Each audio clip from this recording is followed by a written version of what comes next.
आप सभी श्रोतागणों को मेरा अभिवादन। मैं doctor Om Prakash, disaster management cell, Uttarakhand academy of administration Nainital से हूँ और मैं आप लोगों के सम्मुख अर्थक्वेक, भूकंप और भूचाल की बात करने जा रहा हूँ। और वास्तव में अगर मैं पूरे भारतवर्ष की बात करूँ तो सिस्मिकली हमारा जो ज़ोन है वो बहुत ही एक्टिव है और पूरा भारतवर्ष 57% जो हमारा जो भूभाग है वो अर्थक्वेक के लिए प्रोन है, अर्थक्वेक के लिए संवेदनशील है। और स्पेशली अगर मैं उत्तराखंड की बात करूं तो हम ज़ोन 4 और 5 में आते हैं। ज़ोन 4 का मतलब है कि हाई रिस्क डैमेज ज़ोन और ज़ोन 5 का मतलब है very high risk damage zone. Zone 4 में 6 पॉइंट से लेके 7.9 रिक्टर स्केल का भूकंप घटित हो सकता है और ज़ोन 5 में very high risk damage zone जो है उसमें 8 से ऊपर के मैग्नीट्यूड का भूकंप आने की संभावना है। कुछ उदाहरण आपके सम्मुख रखूंगा उत्तराखंड के कि 1803 में उत्तराखंड में एक अत्यधिक विनाशकारी भूकंप घटित हुआ जिसमें गढ़वाल क्षेत्र की आधे से ज़्यादा जनसंख्या समाप्त हो गई थी। एक गढ़वाली चित्रकार हुआ करते थे स्वर्गीय मौला राम जी।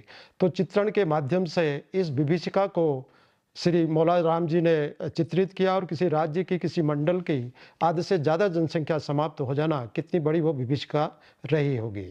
फिर इस सदी की हम बात करते हैं उत्तराखंड की तो 1991 में उत्तरकाशी भूकंप से आप सभी लोग वाकिफ होंगे और 1000 के आसपास उसमें कैजुअलिटीज हुई। फिर 1999 चमोली भूकंप जिसका मैग्नीट्यूड 6.6 था और 108 के आसपास इसमें भी कैजुअलिटीज हुई। तो कहने का आशय यह है कि पूरा का पूरा उत्तराखंड, पूरा हमारा हिमालयी क्षेत्र भूकंप के लिए बहुत ही प्रवृत्त है क्योंकि हम भारतवर्ष की जो इंडियन प्लेट है वो यूरेशियन प्लेट के नीचे जा रही है, जिस वजह से 4 से 6 सेंटीमीटर प्रतिवर्ष हिमालय ऊपर को उठ रहा है और इसीलिए इसे नवीनतम पर्वत श्रृंखलाओं में शुमार किया जाता है। और जितने भी हमारे माउंटेन हैं ये बहुत ही फ्रेजाइल हैं, बहुत ही संवेदनशील हैं, बहुत ही भृंगुर हैं। तो इसीलिए जब भूकंप यहाँ पर घटित हो रहे हैं तो भूस्खलन की समस्या भी यहाँ निरंतर बढ़ती चली जा रही है। तो मैं भूकंप की चर्चा आपसे करने जा रहा हूँ और इसमें अगर आप चित्र देख रहे होंगे तो एक खूबसूरत सी इमारत ताश के पत्ते की तरह नीचे ठहर रही है और इसको मोस्ट डिस्ट्रॉयर इवेंट इसीलिए कहा जाता है क्योंकि इसमें हजारों की संख्या, लाखों की संख्या में लोग मारे जाते हैं। और अर्थक्वेक के परिप्रेक्ष्य में ये आपसे कहना चाहूँगा कि भूकंप पूरे विश्व में अभी तक के जो है 2 या 3 भूकंप ही 1 मिनट तक रहे हैं। अदरवाइज सारे जितने भी भूकंप घटित होते हैं वो सेकंड के हिसाब से घटित होते हैं। 1 second, 2 second, 3 second, 4 second, 5 second, 6 second, 7 second तक के, और इतने ही सेकंडों में ये हजारों लाखों लोगों की जान ले लेते हैं। तो इसका एकमात्र यही उपाय है, क्यों ना इसकी कुछ पूर्व तैयारी कर ली जाए और अर्थक्वेक से बचने के लिए हमें कौन कौन सी विधाओं को यूज़ करना चाहिए उसकी चर्चा मैं अगले स्लाइडों के माध्यम से आपसे करने जा रहा हूँ। प्रतिदिन कहीं ना कहीं अर्थक्वेक डेली घटित हो रहे हैं और ये जो आप देख रहे होंगे 3.4 मैग्नीट्यूड का जो अर्थक्वेक आया कर्नाटका में, ये थर्सडे में आया है और 4.7 जो मैग्नीट्यूड का अर्थक्वेक आया है ये फ्राइडे को आया है और ये इंडोनेशिया में आया है। और चाइना की हम बात करें तो 4.2 मैग्नीट्यूड का सैटरडे को आया है और आज अगर हम 15 जून की बात करें तो ये न्यूजीलैंड में ये अर्थक्वेक आया है। तो कहने का आशय ये है कि हम अगर आईएमडी की साइट में जाएं या गूगल में जाएं या यूएसजीएस एक साइट है जिसमें हम आपदाओं को निरंतर देख पाते हैं कि कहाँ पर अर्थक्वेक आए हैं, कहीं पर क्लाउड बर्स्ट हुआ है, कहीं सुनामी आई है, कहीं फॉरेस्ट फायर है। तो तमाम यूएसजीएस की जो साइट है उस पर जाके हम देख सकते हैं। पूरे भारतवर्ष की बात करूं तो ये चित्र आपको दिख पा रहा होगा, तो इसमें जोनेशन की बात की गई है जोन 2, 3 एंड 4 और 2001 में जोन 1 को जोन 2 में मिला दिया गया है। तो इस समय 4 ही जोन है, जोन 2, 3, 4 एंड 5। हमारा जो उत्तराखंड है वो सिस्मिकली बहुत ही एक्टिव जोन में है क्योंकि यहाँ पर हमारे 13 जनपद हैं और 13 जनपदों में 4 जनपद मुख्य रूप से जोन 5 में आते हैं, 4 जनपद मुख्य रूप से जोन 4 में आते हैं, 5 जनपद ऐसे हैं जिनका कुछ हिस्सा जोन 4 में भी है, कुछ हिस्सा जोन 5 में भी है। तो कहने का आशय ये है कि हमारा उत्तराखंड भूकंप के लिए बहुत ही संवेदनशील है और कभी भी यहाँ पर बड़े मैग्नीट्यूड का भूकंप घटित हो सकता है। वो सौभाग्य से या दुर्भाग्य से जो अर्थक्वेक हैं, कभी नेपाल को चले जा रहे हैं, कभी जम्मू कश्मीर को चले जा रहे हैं, कभी पाकिस्तान को चले जा रहे हैं। तो हमें इन आपदाओं से बचने के लिए, भूकंप से बचने के लिए एक समय मिला है, क्यों न इसकी एक पूर्व तैयारी कर ली जाए। ये प्रोफेसर खड़क सिंह वाल्दिया साहब हमारे एक बहुत ही रिनाउंड जियोलॉजिस्ट हुआ करते थे कुमाऊं यूनिवर्सिटी के, और उनका एक चित्र उनके शोध पत्र से मैंने लिया है इसको। तो इसमें हम जोनेशन की बात कर रहे हैं कि जोन 4 में और जोन 5 में कौन कौन से जनपद हैं, और मुख्य रूप से अगर इसमें आप देखेंगे 2 फॉल्ट्स लाइन यहाँ से गुजरती है। पहली है MBT मेन बाउंड्री थ्रस्ट रेखा, जो कि शिवालिक और लेसर हिमालय को अलग करती है, और दूसरी है MCT मेन सेंट्रल थ्रस्ट रेखा, मुख्य सीमा भ्रंश रेखा, मुख्य केंद्रीय भ्रंश रेखा। 2 मुख्य रूप से जाती हैं, और दुर्भाग्य की बात यह है कि पूरा का पूरा उत्तराखंड हम इसी भ्रंश रेखाओं के ऊपर से बसा हुआ है। तो सिस्मिकली बहुत ही एक्टिव जोन है, कभी भी यहाँ पर बड़े मैग्नीट्यूड का अर्थक्वेक आ सकता है। और चित्र के माध्यम से आप देख पा रहे हैं तो इसमें जोन 5 में आपको पूरा रेड नज़र आ रहा है। इसके जितने भी जो एपिसेंटर इसके रहे हुए हैं, जो अभी केंद्र रहे हैं, वो जोन 5 में अधिक रहे हुए हैं बनस्पत जोन 4 के। अब सिस्मिकली अगर देखें और टेक्टोनिक मूवमेंट्स की वजह से अगर देखें तो जोन 4 और जोन 5 बिल्कुल आपस में मिला हुआ है, और बड़े मैग्नीट्यूड का भूकंप जोन 4 में भी घटित हो सकता है, इसकी संभावना है। Earthquake does not kill, unsafe building do. ये कटु सत्य है कि अर्थक्वेक किसी को नहीं मारता है, और मारते हैं तो हमारी इमारतें ही हमें मारती हैं। और अगर हमने अपनी इमारतों को भूकंप अवरोधी नहीं बनाया है तो वही इमारतें हमारी मौत का कारण बनती हैं। वो छत टूटने से हो सकता है, वो भारी सामग्री हमारे सिर पर गिरने से हो सकती है, और किस तरीके की सामग्री हमने उस मकान में, उस भवन में लगाई है, ये बहुत ही एक महत्वपूर्ण विषय है। 26 दिसंबर 2004 और सुनामी, जो इंडोनेशिया में पहले भूकंप आया और उसके बाद फिर सुनामी जनरेट हुई, और तब से एक ये स्लाइड आप देख पा रहे होंगे कि जो टेक्टोनिक मूवमेंट की वजह से हमारे जितने भी स्थान हैं वो अपनी जगह से हट चुके हैं। अगर मैं देहरादून की बात करूं तो इसमें 2 मिलीमीटर वो अपनी जगह से हट गया है, और भुवनेश्वर की बात करूं तो 6 मिलीमीटर वो अपनी जगह से हट गया है। तो ऐसे ही हैदराबाद 10 मिलीमीटर अपनी जगह से हट गया है। तो कहने का आशय ये है कि ये जो भूकंप वाली जो हमारे पास जो खतरा है, जो हैजर्ड है, जो आपदा हमारे पास है, ये इससे बचने के लिए हमें बहुत सारी चीज़ों को करना ज़रूरी होगा। 6 फरवरी 2017 को उत्तराखंड में 1999 के बाद, चमोली अर्थक्वेक के बाद कोई बड़ा भूकंप घटित नहीं हुआ है, और ये 2017 में 5.8 मैग्नीट्यूड का जो अर्थक्वेक आया है, ये भी एक बड़ा अर्थक्वेक था, लेकिन इसका जो फोकस था, जो इसका हाइपो सेंटर था, जो इसका केंद्र था, वो ज़मीन के काफ़ी अंदर था। इस वजह से कोई जन और धन की क्षति इसमें नहीं हुई। जब भूकंप आते हैं तो उसके बाद आफ्टर शॉक्स भी आते हैं और बाद के झटके आते हैं। तो इन झटकों से हमारे जो मकान हैं, जो भवन हैं, अगर भूकंप से उसमें दरारें आ गई हैं, वो दरारें वर्टिकल भी हो सकती हैं, वो हॉरिजॉन्टल भी हो सकती हैं। तो अगर आफ्टर शॉक जब आते हैं तो ऐसे घरों को हमें छोड़ देना चाहिए और घर से बाहर निकल के किसी सुरक्षित स्थान पर हमें जाना चाहिए। ये 2017 की एक स्लाइड आप देख पा रहे होंगे। तो मुस्तैद है आपदा प्रबंधन मशीनरी।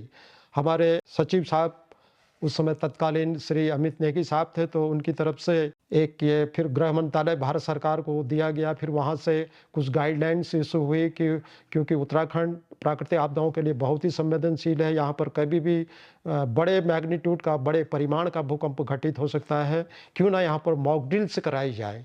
तो उस समय वो मॉक ड्रिल्स पूरे उत्तराखंड में आयोजित की गई, और वो मॉक ड्रिल नैनीताल शहर में भी एक की गई। तो इसके जो कारण हैं वो नॉन टेक्टोनिक और टेक्टोनिक इसको कह सकते हैं। नॉन टेक्टोनिक से मतलब है कि जैसे ज्वालामुखी के फटने से या रेलगाड़ियों के दौड़ने से ज़मीन में जो हलचल होती है, हालांकि उससे नुकसान की प्रवृत्ति बहुत कम होती है, लेकिन जो दूसरे तरीके के जो टेक्टोनिक मूवमेंट्स हैं, इनसे भूकंप ये ज़्यादा खतरनाक होते हैं। भूकंप कहाँ से पैदा होते हैं और हमारी जो पृथ्वी की जो बनावट है, जो आंतरिक बनावट है, और स्लाइड के माध्यम से आप देखें तो बहुत ही गहराई इसकी होती है। सबसे पहले कोर आता है, फिर मेंटल आता है, फिर क्रस्ट आती है।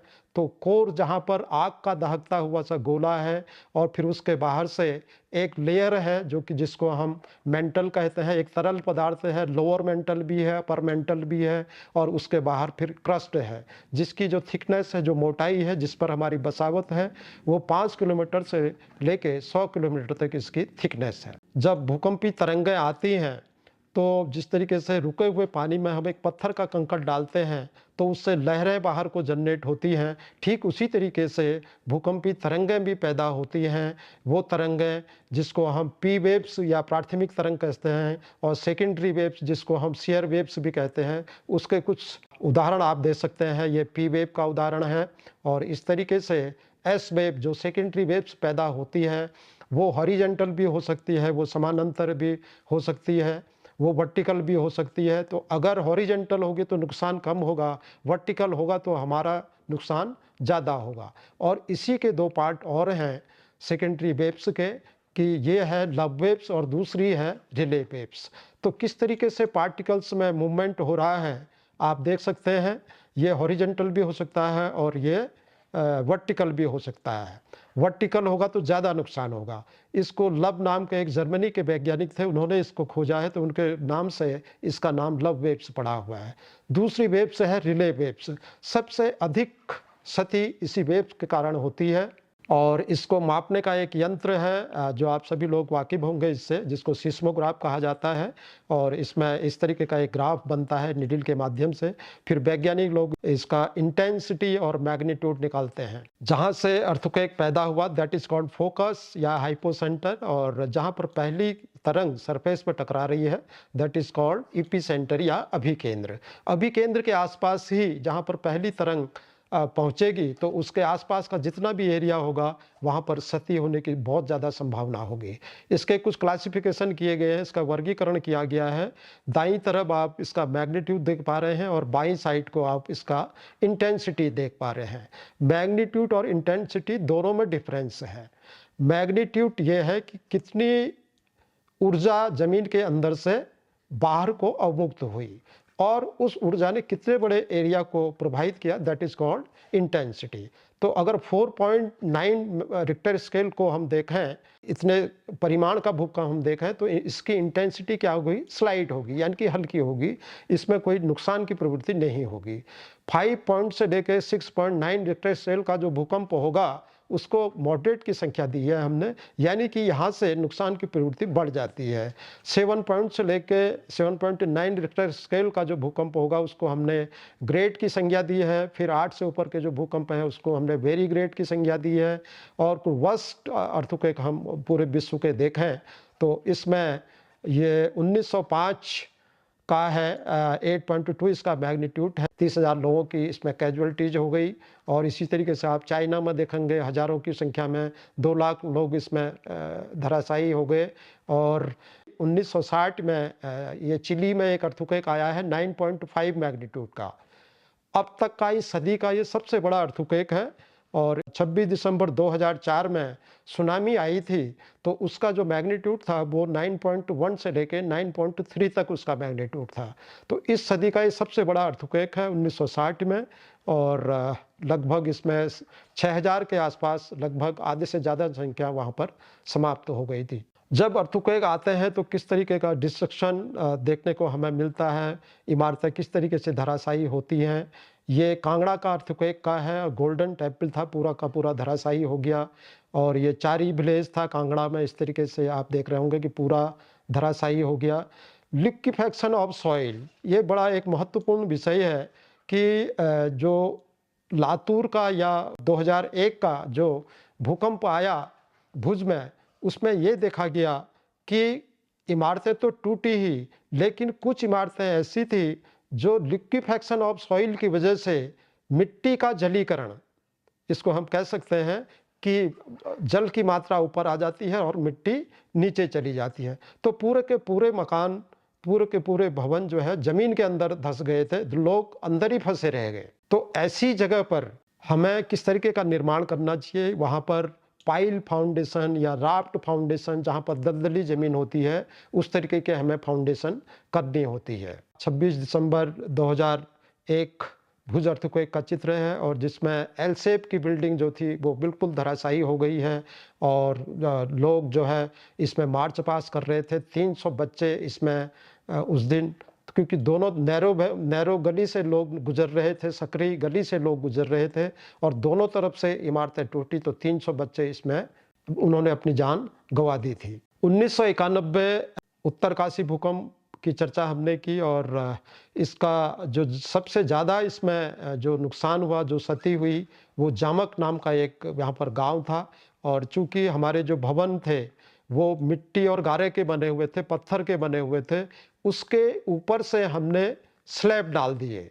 इसको हम लेंटर नहीं कहेंगे, आम भाषा में लोग इसको लेंटर बोल देते हैं, जबकि वो टेक्निकली वो लेंटर नहीं होता, वो लिंटल होता है। ये स्लैब इसके ऊपर से डाल दिए थे, और चूंकि सेकेंडरी वेव्स, उसका जो मैग्नीट्यूड था वो 6.6 था उत्तरकाशी अर्थक्वेक का, और इतनी बड़ी जो सेकेंडरी वेव्स थी उसने पहले, क्योंकि दीवारें हमारी कच्ची थी, दीवारें पत्थर की थी, गोल पत्थरों की थी, तो पूरे के पूरे लोग उस स्लैब के नीचे दबे रह गए। सबसे अधिक इसी गांव में हुई। जब भूकंप आते हैं तो ये अपने आप में तो आपदा है ही, लेकिन इसके बावजूद भी ये दूसरी आपदाओं को भी जन्म देता है। जैसे लैंडस्लाइड हो जाएगा, आग लग जाएगी, सुनामी आ जाएगी, नदी में झील बन जाएगी, नदी अपना रास्ता बदल देगी।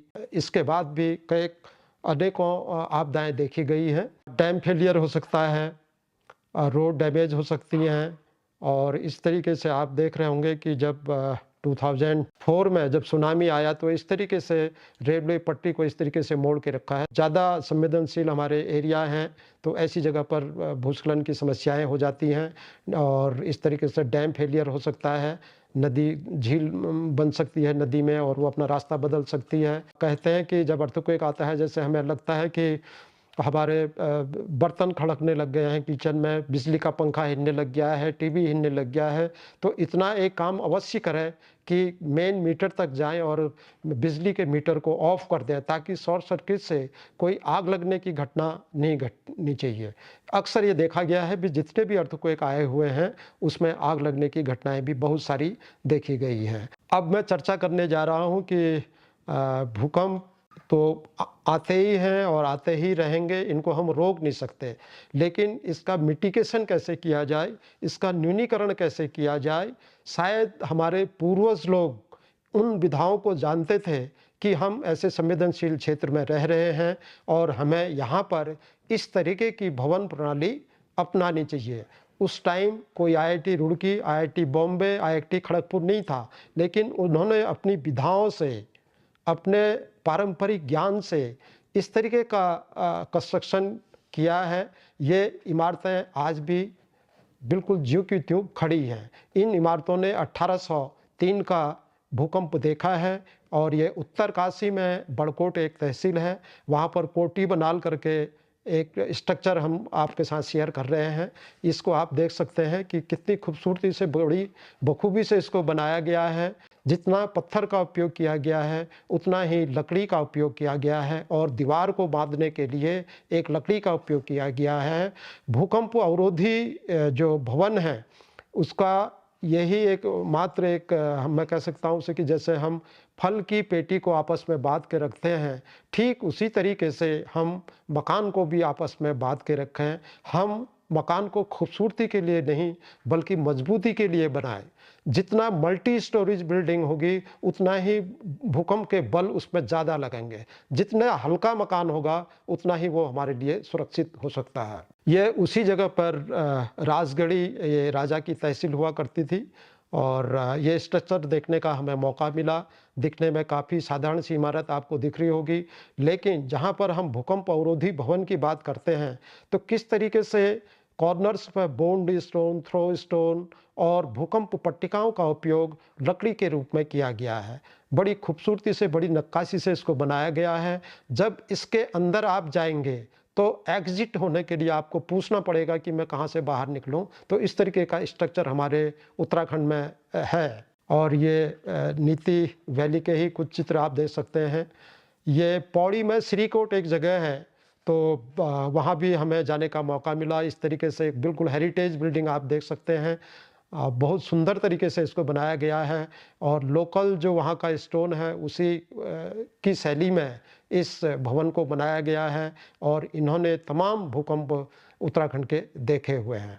तो मैं इस प्रस्तुतिकरण के माध्यम से यही संदेश सभी लोगों को देना चाहता हूँ कि हम जितने भी अपने भवन बना रहे हैं, वो चाहे सरकारी हों, वो चाहे निजी हों, उनको हम भूकंप अवरोधी बनाएं।